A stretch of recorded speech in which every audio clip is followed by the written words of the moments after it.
Everyone, welcome to my YouTube channel. I hope you all are doing well and staying safe. जो हमारा chapter चल रहा है वो है matter in our surrounding. Can matter change its state? क्या matter अपना स्टेट चेंज कर सकता है? हमें पता है कि मैटर जो है वो 3 फॉर्म्स में एग्जिस्ट करता है, 3 स्टेट्स में एग्जिस्ट करता है। वो कौन कौन से हैं? Solid, liquid and gas. Yes, matter can change its state by altering temperature और pressure, transforming between solid, liquid and gas. Matter जो है वो अपना स्टेट चेंज कर सकता है। वो 2 चीज़ों पर डिपेंड करता है, उसके टेम्परेचर और प्रेशर के ऊपर। एग्जाम्पल की बात करें तो वाटर जो है वो 3 स्टेट्स ऑफ मैटर में एग्जिस्ट करता है, 3 फॉर्म्स। अगर सॉलिड में बात करें तो वो किस फॉर्म में होता है? आइस में। लिक्विड की बात करें तो वाटर, और गैशियस की बात करें तो वाटर वेपर में। सबसे पहले हम बात करें effect of change of temperature. अब टेम्परेचर के चेंज से मैटर अपना स्टेट कैसे चेंज कर सकता है? सॉलिड फॉर्म में हमने बात की, वाटर का एग्जांपल हम यहाँ ले रहे हैं तो आइस। लिक्विड में क्या कर रहे हैं? वाटर। और गैशियस में क्या है? Water vapour. जैसे ही सॉलिड जो हमारी आइस है उसको हमने हीट किया मतलब वहाँ पर टेम्परेचर क्या हुआ? इंक्रीज हुआ और वो लिक्विड फॉर्म में आया। आइस वाटर में मेल्ट हो गई। उसके बाद लिक्विड को जब हीट किया, वहाँ पर हीट किया मतलब टेम्परेचर में क्या हुआ? इंक्रीमेंट हुआ, तो वो गैशियस फॉर्म में आ गया, मतलब वाटर वेपर फॉर्म में आ गया। वहीं अगर बात करें तो गैशियस है, गैशियस मतलब वाटर वेपर में प्रेजेंट है। उसमें जब कूल किया, उसको ठंडा किया, तो जब कूलिंग इफेक्ट डाला तो टेम्परेचर क्या हो गया? कम हो गया। तो लिक्विड किस में हो गया? वाटर में कन्वर्ट हो गया। और लिक्विड जो वाटर है उसमें जब कूलिंग इफेक्ट डाला, टेम्परेचर डिक्रीज हुआ और वो सॉलिड फेज में आया। और सॉलिड मतलब किस में कन्वर्ट हो गया? आइस में कन्वर्ट हो गया। सॉलिड जो है, सॉलिड को हीट करने पे वो लिक्विड में कन्वर्ट हुआ, मतलब आइस जो है, आइस को जब हीट किया तो वो किस में कन्वर्ट हुई? वाटर। हमें पता है कि सॉलिड के पार्टिकल्स क्या होते हैं? एक दूसरे से क्लोजली पैक्ड होते हैं, और लिक्विड के जो पार्टिकल्स है वो क्या होते हैं? थोड़े फ्रीली होते हैं। सॉलिड की बात करें, आइस है हमारे पास। आइस को हमने क्या किया? हीट किया। हीट करने से वहाँ टेम्परेचर इंक्रीज हुआ। टेम्परेचर इंक्रीज हुआ मतलब उसकी काइनेटिक एनर्जी भी इंक्रीज हुई। पार्टिकल्स में जो काइनेटिक एनर्जी प्रेजेंट थी वो भी इंक्रीज हुई। Particle start vibrating with greater speed. और जैसे ही काइनेटिक एनर्जी इंक्रीज हुई, पार्टिकल्स ने क्या किया? वाइब्रेशन करना स्टार्ट कर दिया, और बहुत स्पीड के साथ। Less force of attraction between particles, क्योंकि वहाँ पर क्या है? फोर्स ऑफ अट्रैक्शन कम है, और उसकी वजह से क्या हुआ? Particles leave their fixed position and start moving freely.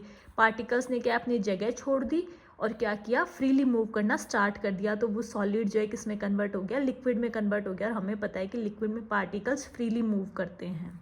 Fusion क्या होता है? The process by which a substance changes from a solid state to a liquid state is called melting और फ्यूजन। वो प्रोसेस जिसमें कोई भी सब्सटेंस जो है वो सॉलिड स्टेट से लिक्विड स्टेट में कन्वर्ट होता है, उसे हम मेल्टिंग या फिर फ्यूजन बोलते हैं।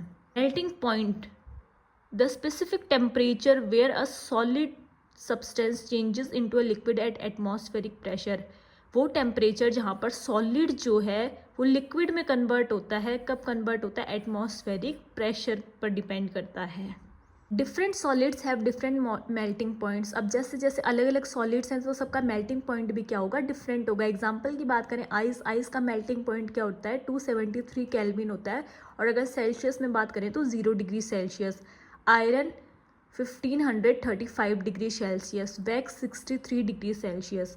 High melting point of solid means have strong force of attraction between particles. अगर मेल्टिंग पॉइंट ज़्यादा है मतलब उसका फोर्स ऑफ अट्रैक्शन पार्टिकल्स में भी क्या है? ज़्यादा है। एग्जाम्पल की बात करें तो यहाँ पर सबसे ज़्यादा मेल्टिंग पॉइंट किसका है? आयरन का है। तो आयरन का अगर मेल्टिंग पॉइंट ज़्यादा है तो वहाँ पर फोर्स ऑफ अट्रैक्शन भी क्या होगा? ज़्यादा होगा। ऐसा यूनिट ऑफ टेम्परेचर। अब टेम्परेचर की ऐसा यूनिट क्या होती है? केल्विन। 0 डिग्री सेल्सियस है, 0 डिग्री सेल्सियस का मतलब होता है 273 kelvin.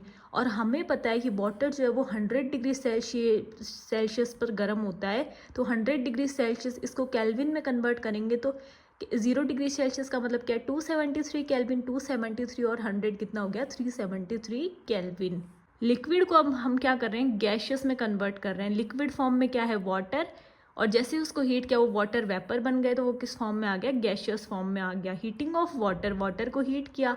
Breaking of force of attraction between particles, और पार्टिकल्स के बीच में जो फोर्स ऑफ अट्रैक्शन लग रहा था हीट करने से उसको वो टूट गया, वहाँ पर कम हो गया। Liquid starts change in gas, और लिक्विड ने क्या किया? गैशियस फॉर्म में बनना स्टार्ट कर दिया। लिक्विड के पार्टिकल्स क्या कर रहे हैं? फ्रीली मूव कर रहे हैं। और गैशियस के तो क्या कर रहे हैं? पूरी तरह से ही फ्रीली मूव कर रहे हैं। Boiling point, the specific temperature where a liquid turns into gas vapor because its vapor pressure equals the surrounding atmospheric pressure. Boiling point क्या होता है? वो स्पेसिफिक टेम्परेचर जहाँ पर लिक्विड जो है वो गैशियस में टर्न होना स्टार्ट होता है, गैशियस में कन्वर्ट होना स्टार्ट होता है। गैस का मतलब वेपर फॉर्म में स्टार्ट होता है। क्यों? क्योंकि जो वेपर प्रेशर वहाँ पर लग रहा है और जो एटमॉस्फेरिक प्रेशर है हमारे एनवायरनमेंट में, वो दोनों क्या है? इक्वल हैं। Different liquids have different boiling points, और जितने भी लिक्विड्स हैं उसका बॉइलिंग पॉइंट भी क्या है? डिफरेंट। एग्जाम्पल की बात करें तो वाटर का बॉइलिंग पॉइंट क्या है? 100 डिग्री सेल्सियस, और एल्कोहल का कितना है? 78 degree Celsius. Sublimation, the transition of a substance directly from the solid to the gas state without passing through the liquid state. Solid का डायरेक्टली गैस में convert होना बिना लिक्विड स्टेट से पास हुए बिना, वही क्या होता है? Sublimation. Example ammonium chloride. Solid क्या कर रहा है? सॉलिड को जब हीट किया तो वो क्या हो गया? गैशियस फॉर्म में कन्वर्ट हो गया, और गैशियस में जब कूलिंग इफेक्ट डाला तो वो किस में हो गया? सॉलिड में कन्वर्ट हो गया। यहाँ पर लिक्विड स्टेट की कोई नीड ही नहीं हुई, तो लिक्विड स्टेट से तो वो पास हुआ ही नहीं, वही क्या होता है? Sublimation. Effect of change of pressure. अब चेंज ऑफ प्रेशर की वजह से जो है वो मैटर अपना स्टेट कैसे चेंज कर सकता है? बाय इंक्रीजिंग और डिक्रीजिंग प्रेशर। या तो वो प्रेशर में इंक्रीमेंट करेगा या डिक्रीमेंट करेगा। Increasing pressure compresses gases into liquids and can turn liquids into solids. Pressure को इंक्रीज कर रहे हैं मतलब वहाँ पर क्या हो रहा है? गैस को हम लिक्विड में कन्वर्ट कर रहे हैं, मतलब लिक्विफिकेशन वहाँ पर हो रहा है, और उसके बाद क्या क्या? लिक्विड को सॉलिड में कन्वर्ट कर दिया। Decreasing pressure causes solids to melt और liquids to vaporising. Decreasing pressure, pressure को डिक्रीज करना मतलब वो क्या कर रहा है? सॉलिड्स को मेल्ट कर रहा है और लिक्विड्स को क्या कर रहा है? वेपराइज कर रहा है। अप्लाइंग प्रेशर ऑन गैस, हमने क्या किया? गैस के ऊपर प्रेशर अप्लाई किया। Particles of gas comes close to each other. जैसे ही प्रेशर लगाया गैस के ऊपर, जो गैस के पार्टिकल्स थे वो एक दूसरे के पास आना स्टार्ट हो गए। वहाँ फिर हमने क्या किया? प्रेशर के साथ साथ उसमें कूलिंग इफेक्ट भी डाला, तो वहाँ से क्या हुआ? Particles of gas attracting each other. वहाँ से जो गैस के पार्टिकल्स हैं उन्होंने एक दूसरे को अपनी तरफ अट्रैक्ट करना स्टार्ट कर दिया, और गैस क्या हुई? लिक्विड में कन्वर्ट हो गई। आई होप आपको इतना पार्ट समझ में आया होगा। Please to like, share and subscribe to my channel for next part. Thank you and have a great day. और इससे पहले का जो पार्ट है वो मैंने डिस्क्रिप्शन में डाल दिया, आप वहाँ से देख सकते हैं। Subscribe now and hit the like button.